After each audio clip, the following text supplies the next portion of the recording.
progress, and then bang, giving birth to an endless expanding existence of time, space, and matter. Every day, new discoveries are unlocking the mysterious, the mind-blowing, the deadly secrets of a place we call the universe. The destruction of planet Earth.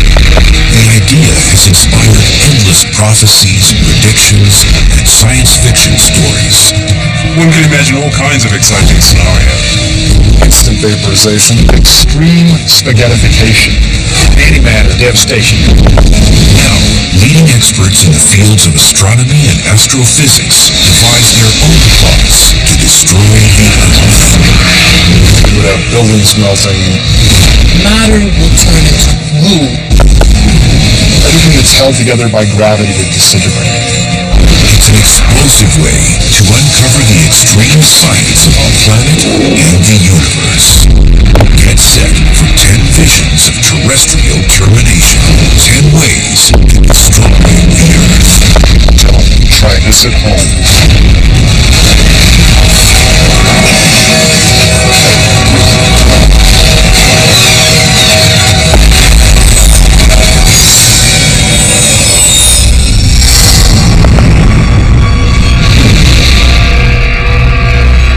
Survival. It's a game our planet plays every day against an aggressive universe. But for 4.5 billion years, the sides have been evenly matched, so the game goes on.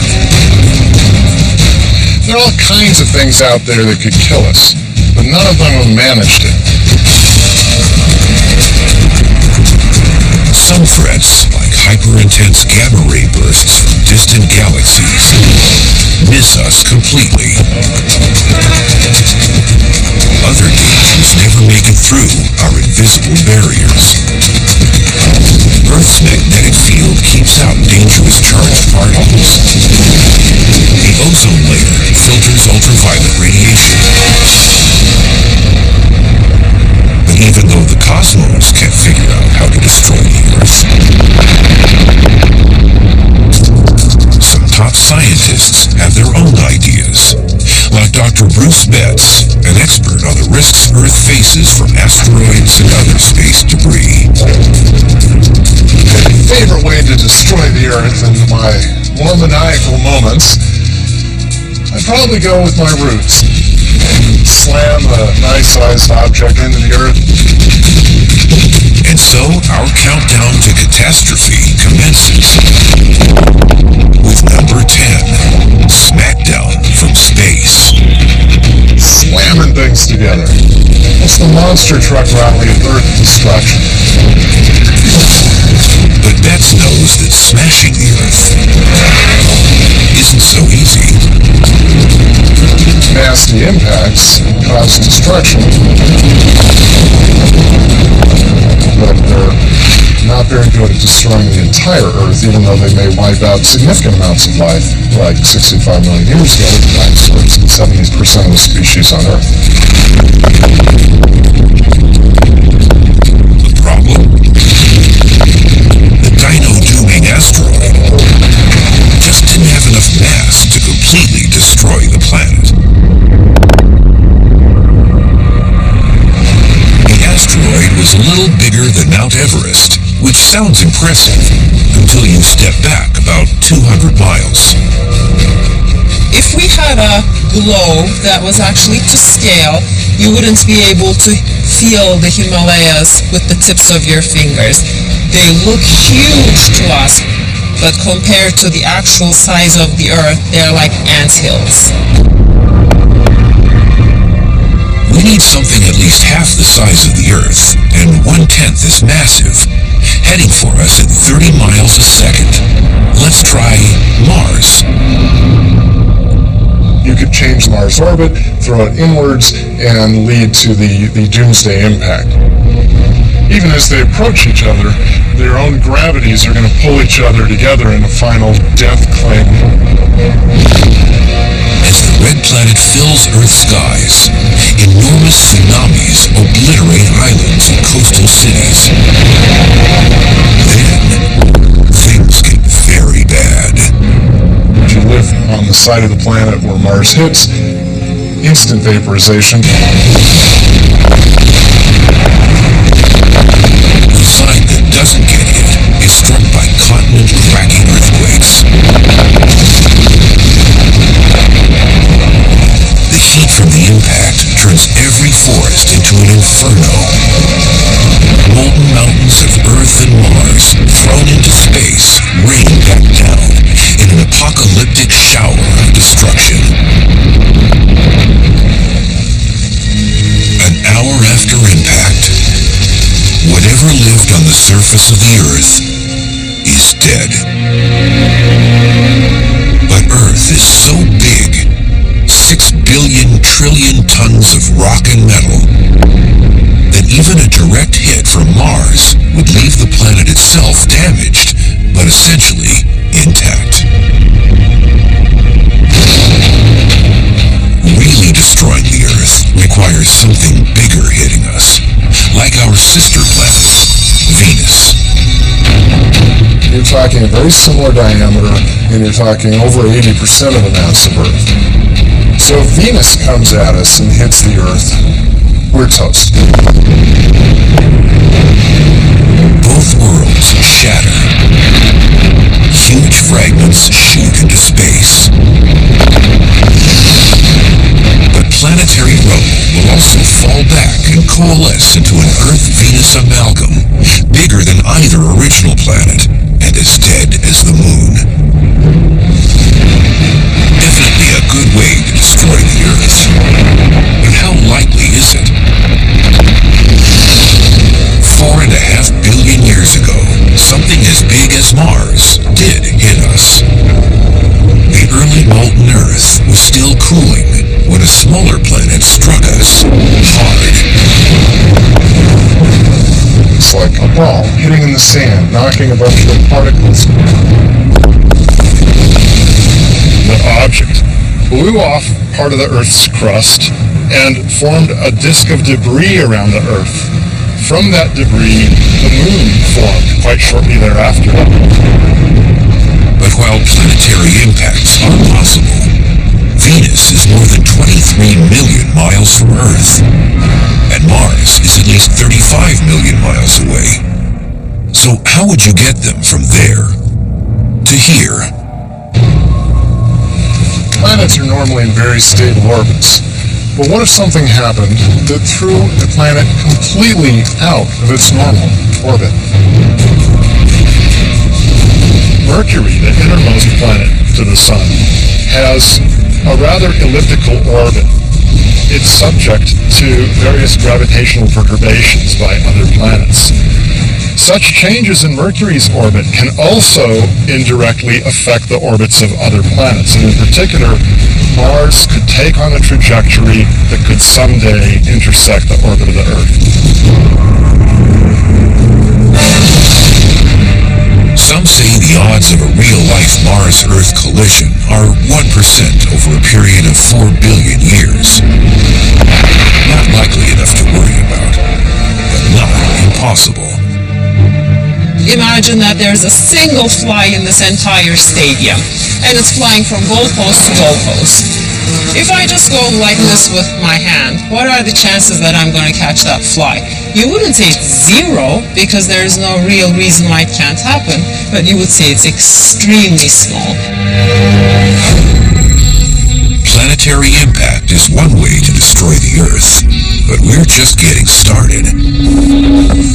Now, if you want to have a longer, slower, more painful process, then perhaps you end up having the Earth's orbit modified somehow so that it ends up moving outwards from the Sun. Welcome to the number 9 way to destroy the Earth, the Big Freeze. Under normal circumstances, our elliptical orbit takes us 3 million miles farther from the Sun in July than in January. The reason it's warm in July north of the equator is because that's when the northern hemisphere tilts towards the Sun. If we spun the Earth away from the Sun at 3 million miles a year, the journey wouldn't be instantly fatal. If we move a little bit, we can deal with it. We wear more jackets. If we keep moving farther out, then things start to get uglier.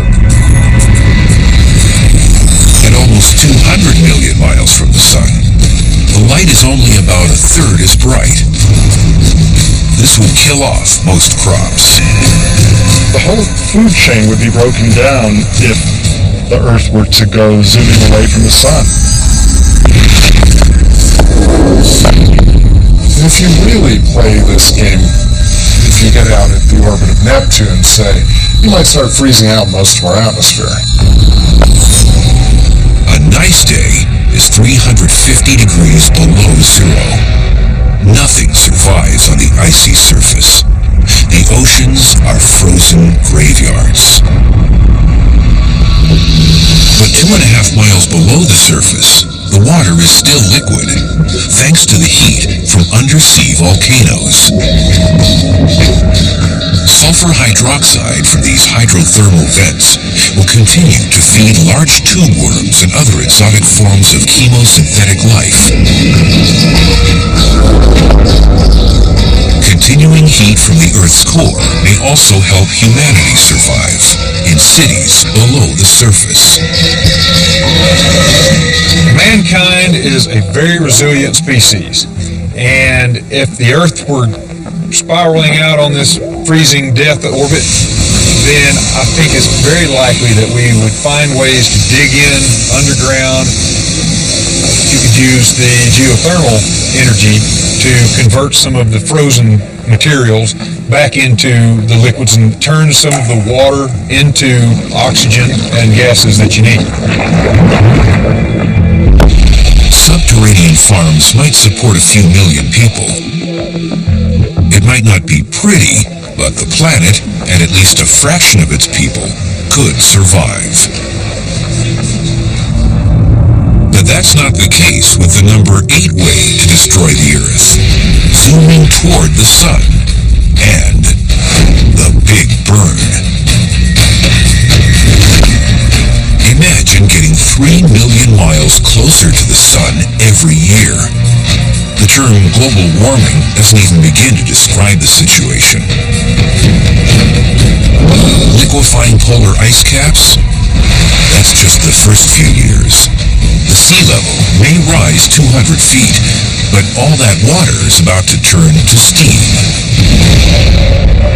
If you move to where Venus is, a third of the way in towards the sun, you're going to get to the point where you start losing the liquid water and it's going to be going to vapor. You end up having a carbon dioxide atmosphere, and you have a massive greenhouse effect, and you end up with a hotter surface than you even would if you had no atmosphere. From Alaska to Australia, the average temperature is 900 degrees Fahrenheit. All complex life is dead, and the planet itself is headed for a final plunge into the nuclear heart of the sun.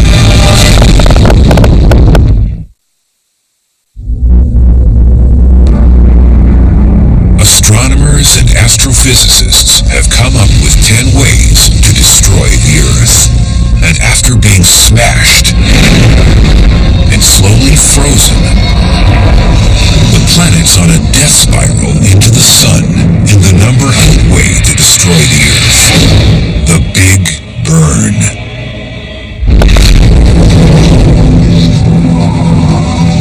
Dead, barren, and choked with greenhouse gases, the Earth is now just a few million miles away from the star that once gave it life. Eventually, all that we would have left would probably just be a big ball of burnt, charred cinder that's moving closer and closer to the sun. And as you got really close to the sun, even that would be vaporized away. The vapor is going to be moved away by effects like the solar wind. You're going to strip it off, and I suppose for some brief period it would look like a comet. At last, only the core remains. A 4,300-mile wide ball of iron, nickel, and radioactive metals, as hot as the sun's surface, but 2 million times smaller. And that's what would end up actually colliding with the sun.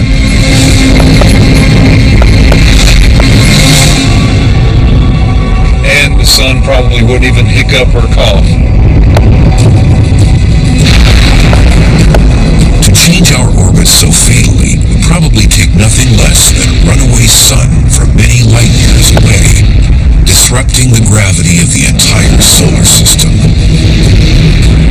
The chances that a star will come by sufficiently close and do that are very, very small.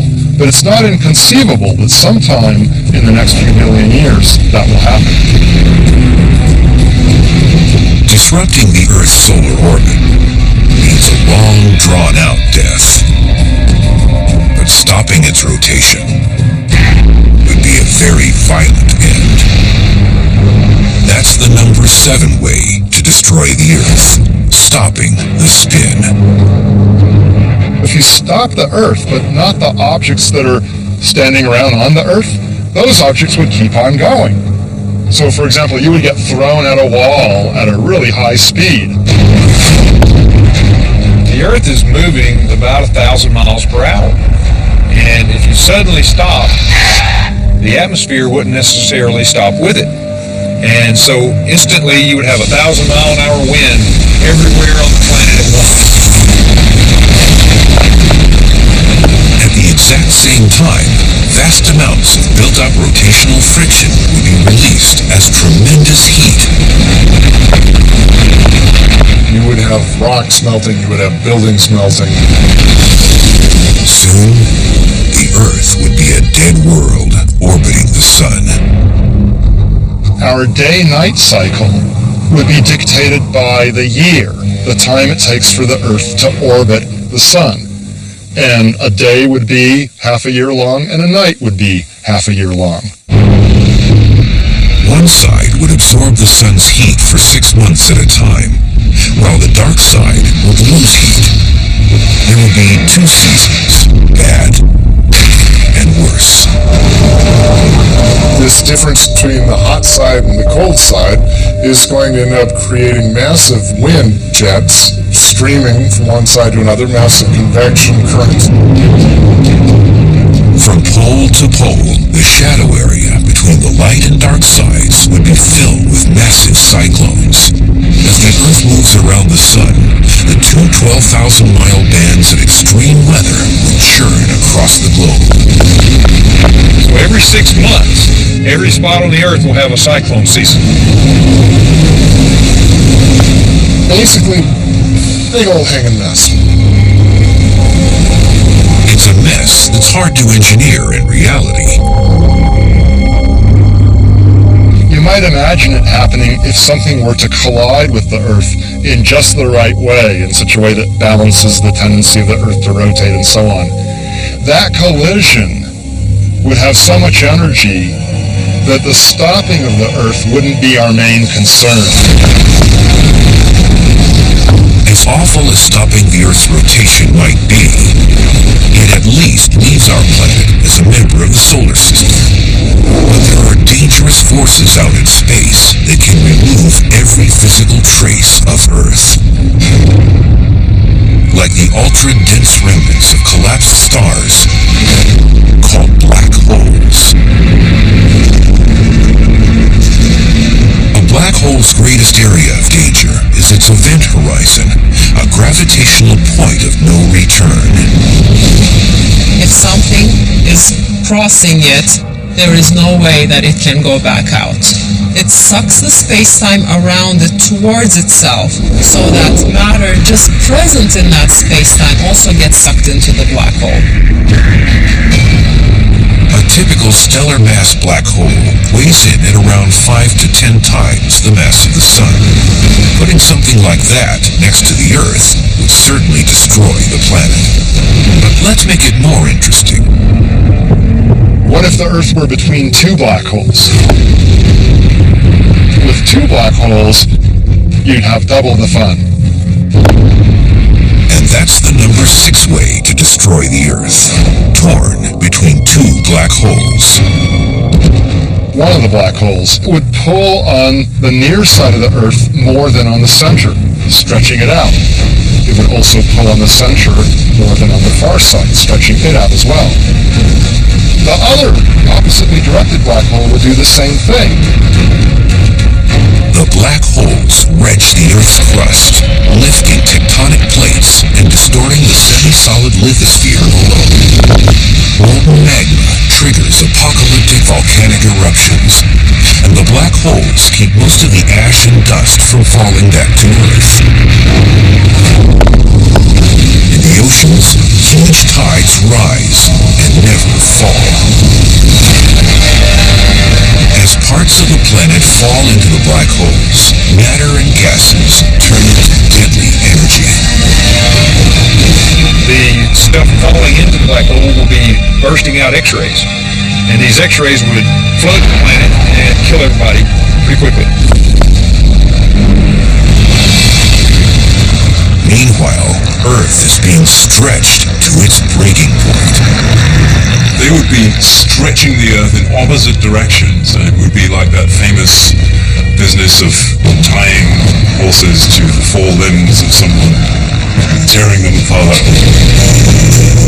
Will the stretched out planet forever link the black holes, or will it snap in half?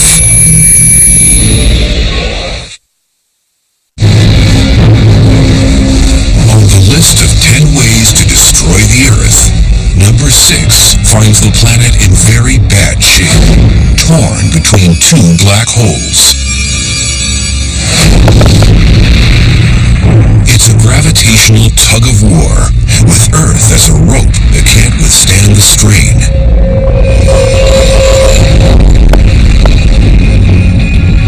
You would have a case of extreme spaghettification. Earth would be pulled in each direction, stretched in two directions toward both black holes, and eventually ripped apart. And then those pieces would get ripped apart. And those pieces would get ripped apart. After the last spaghetti strands of Earth are violently sucked into the event horizons, the two black holes will be bookends on the empty shelf where Earth once stood.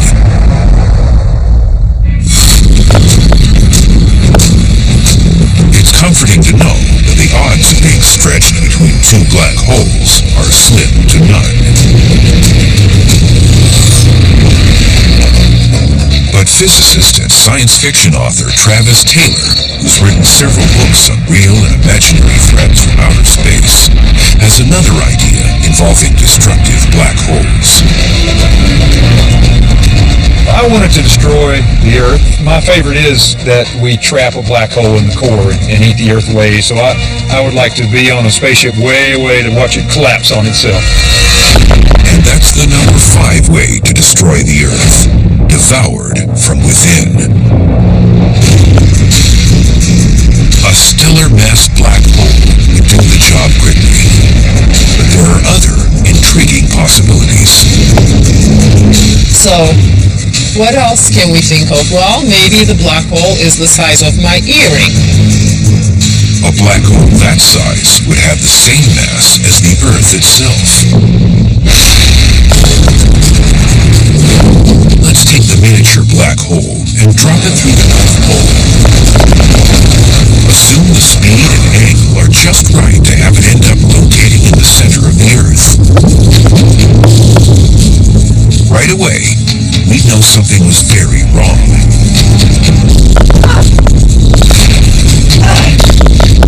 If you have somehow managed to get an Earth-mass black hole in the center of the Earth, then on the surface of the Earth, we would suddenly feel twice the effect of gravity.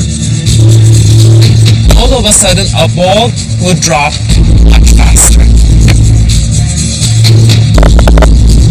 All of us are going to start hunching down. While all living things struggle helplessly, the miniature black hole is sucking in matter.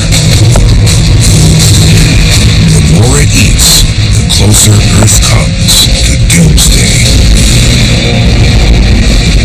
As it's pulling the material in, all the material above it is going to be collapsing. So we will be having enormously massive earthquakes going on, shifts in the crust. There'll be new volcanoes because new places where the magma can pop out or would appear due to this black hole. So one can imagine all kinds of exciting scenarios. After months of increasing cataclysms, the finale will take less than an hour. The Earth will start to collapse on itself, and then that part would be eaten by the black hole too. Perhaps the Himalayas will be the last place on Earth to survive before they too fall through the event horizon to disappear forever. If you were up in a spaceship and watching it, it would probably look like you took an eggshell and somehow crushed it from the inside out. If you could attach a string at every point to the inside of the eggshell and yank it all at once, you'd see it just immediately collapse on itself.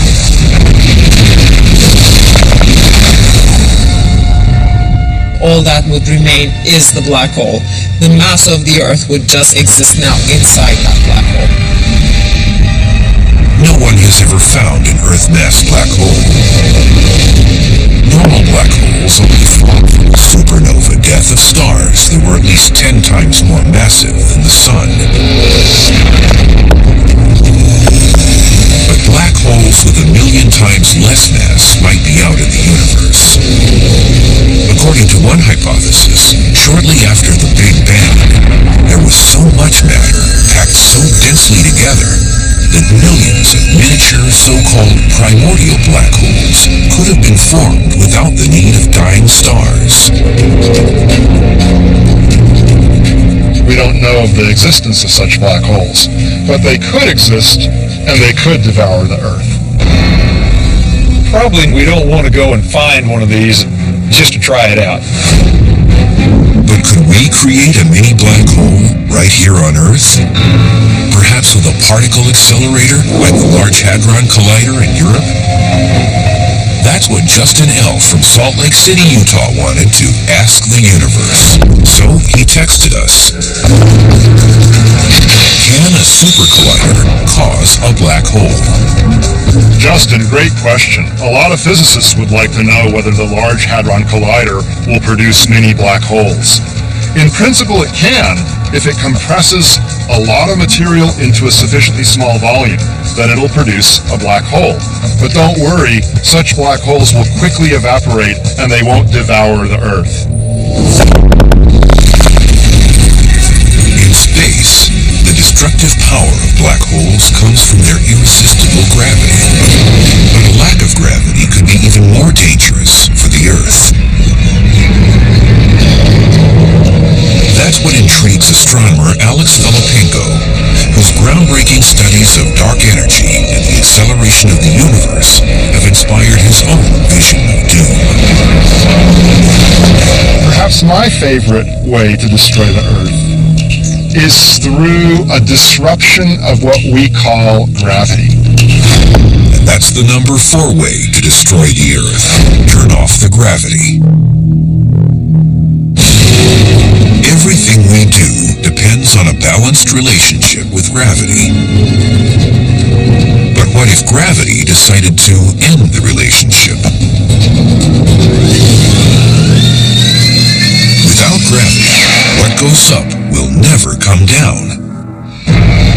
Airplanes will never land. Trees are rooted to the ground until the ground comes apart. And all that is just a warm-up for the real disaster to come. Earth itself would begin to break apart, piece by piece. It seems impossible, but could gravity really be switched off? Incredibly, the answer is possibly. In the future, gravity may cease to exist.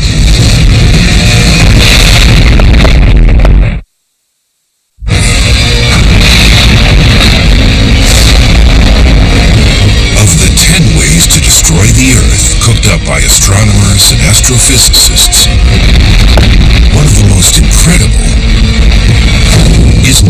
4. Turn off the gravity. Today, gravity is one of 4 basic forces. Along with electromagnetism, the strong nuclear force that holds atomic nuclei together, and the weak nuclear force that's the source of radioactivity. But at the time of the Big Bang, instead of 4 fundamental forces, there may have only been 2.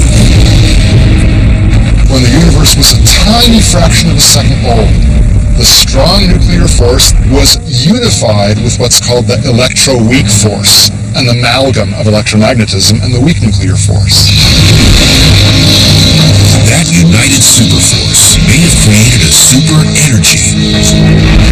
It could have caused an almost instantaneous expansion of the universe, called inflation. It became monstrously big in a very short amount of time. But in a minuscule fraction of a second after the Big Bang, inflation stopped as the forces broke up. The strong nuclear force split apart from the electroweak force, becoming 2 different manifestations of this previously unified force. If a seemingly unified force could split in 2, can it happen again with gravity? This terrifying possibility can be represented with a simple coin. A quarter has 2 faces, but if you impart energy to the coin by spinning it, the 2 faces seem to merge. You see neither heads nor tails distinctly. Now eventually that quarter loses energy and it lands either heads or tails. 2 distinct outcomes, neither of which look like the spherically symmetric spinning quarter. In the same way, the symmetric gravity right now could someday split into 2 different aspects. Each of these 2 new forces would behave in a way distinct from the current behavior of gravity.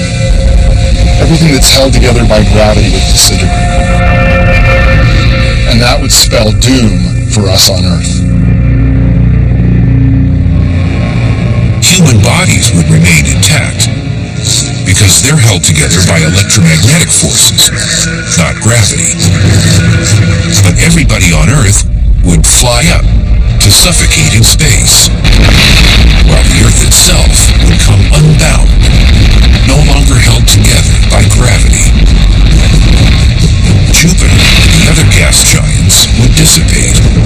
The Sun, whose gravity once spun the planets like balls on strings, would fly to pieces. Most of the Sun is all a big hot ball of gas anyway, and it's held there by its own gravity. So what you would probably see is a star drift away rather quickly.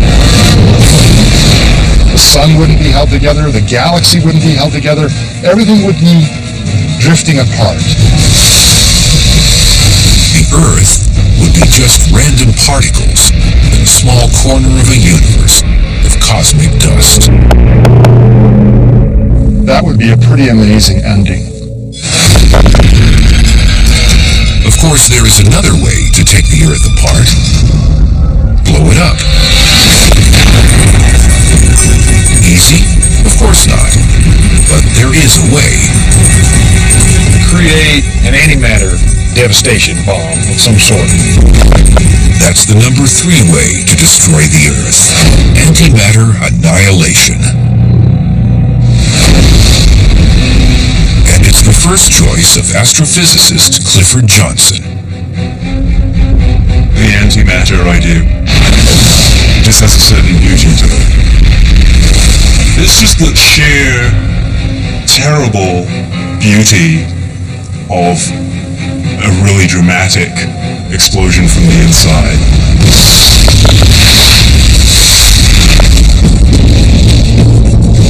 Antimatter is just like matter, only the opposite. And matter and antimatter destroy each other in a blaze of glory. So basically, this is Einstein's equals mc squared in action. You can take this matter and antimatter and combine it together and release pure energy. Just 1 pound of antimatter, annihilating 1 pound of matter, would pack 44 megatons of explosive punch. As much force as a thermonuclear bomb. But destroying the Earth would take a lot more. According to some estimates, you need at least 100 trillion tons of antimatter. So, thinking of the size of the stadium, we would have to fill millions of stadiums with antimatter before it could interact with the matter on Earth to actually release enough energy to unbind it. But if you really want to try, there's an antimatter factory just 93 million miles away. When enough magnetic energy builds up in the nuclear furnace of the sun, it's released in an explosive solar flare. A big flare can generate as much as 2 pounds of antimatter. Contact with matter destroys the antimatter almost instantaneously, but there are ways of containing it. You can suspend it without touching it by using various kinds of electric and magnetic fields. So you can keep a quantity of antimatter suspended indefinitely. So all you have to do is collect and store antimatter from around 100 quadrillion solar flares. Once you've got your 100 trillion tons of antimatter, just transport it to Earth and turn off the electromagnetic field so it can come in contact with normal matter. Maybe put it at the center of the Earth somehow, and then let it do its thing. It'll explode outward and simply rip everything apart. But while an antimatter explosion would be instantaneous, collecting all that antimatter would take tens of billions of years. We only have so many solar flares a year. It would take many, many, many years to capture and store enough antimatter to really create a very appreciable sized bomb. Physicists know that antimatter isn't the only type of particle that could liquidate the planet. The number 2 way to destroy the Earth is a case of destruction through transformation, transformed by strange matter. This is big trouble that starts at a tiny level, smaller than protons and neutrons, in the weird world of quarks. Particles with names like up, down, and strange. Try not to get hung up too much on the semantics of what a quark is. You might want to say it's a subatomic particle, the thing that makes up the other things.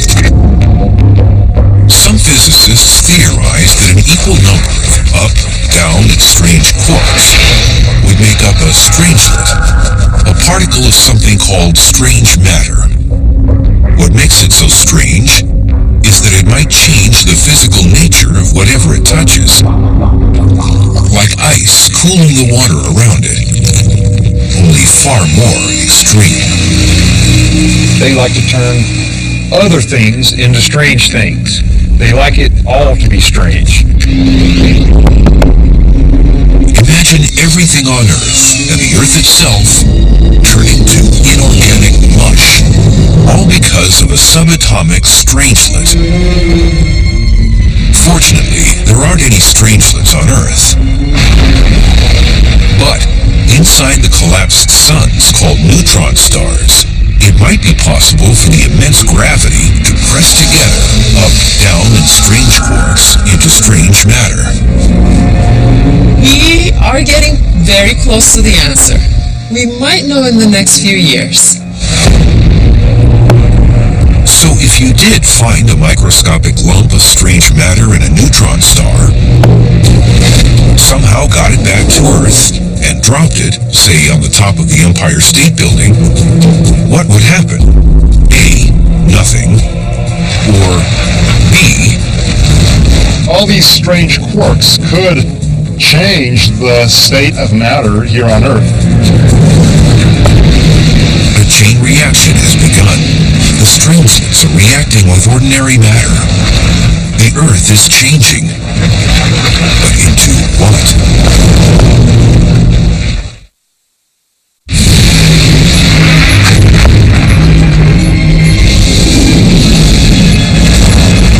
On the list of 10 ways to destroy the Earth, number 2 is perhaps the strangest of all. Transformed by strange matter. If you wanted to convert the entire planet into a big bunch of strange quarks, all you need to do is put a few strange quarks here and there, then the Earth would start turning itself strange. Even more strange than it is. Strange matter, a lump of quark material called strangelets, has been let loose on Earth. And an astonishing event happens. The first thing it touches turns to strange matter. Then the next thing. Pretty soon you would be a strange version of yourself. Even when we look at subatomic levels, just at the nucleus, there is a well-defined structure. We can tell apart protons and neutrons, etc. But if you lost that structure, then matter would lose the shape that we know of. The unique orbits and numbers of particles that make up the individual elements now form an undifferentiated mass. Everything becomes the same strange matter, from atomic nuclei to monuments and mountains. And whatever is alive dies. And once it starts, this transition would be fairly rapid. It would be like dissolving something into one huge glob of matter. It would turn into just this glue, this soup of quarks. You could end up converting the entire Earth into one big piece of strange matter.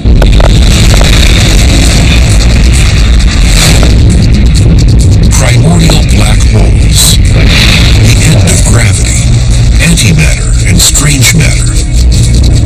Does theoretical physics have an even more bizarre way to destroy the Earth? Yes. In fact, astrophysicist Farial Lazel is ready to obliterate the Earth, along with the entire fabric of reality.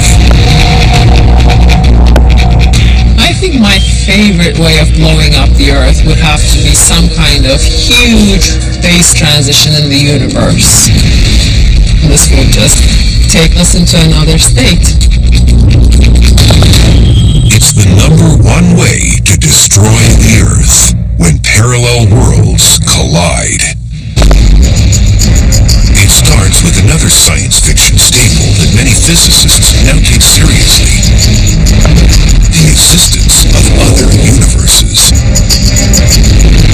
It's possible that there are Earths in other universes.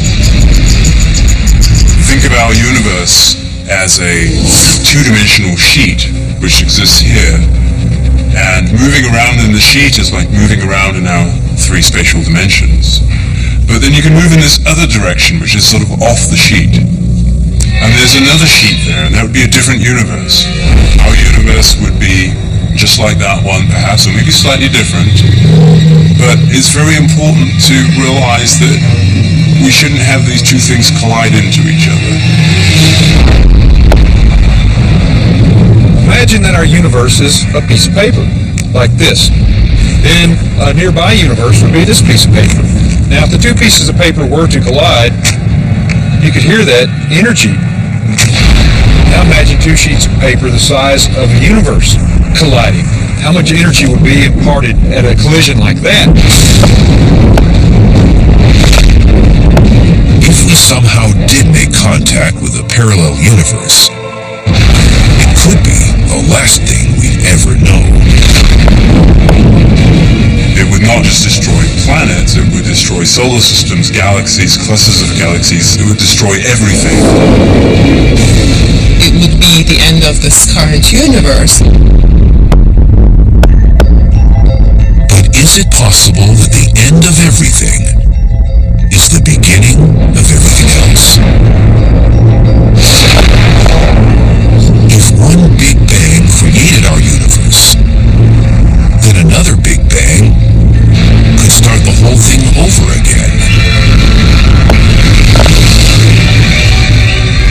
It might create another universe.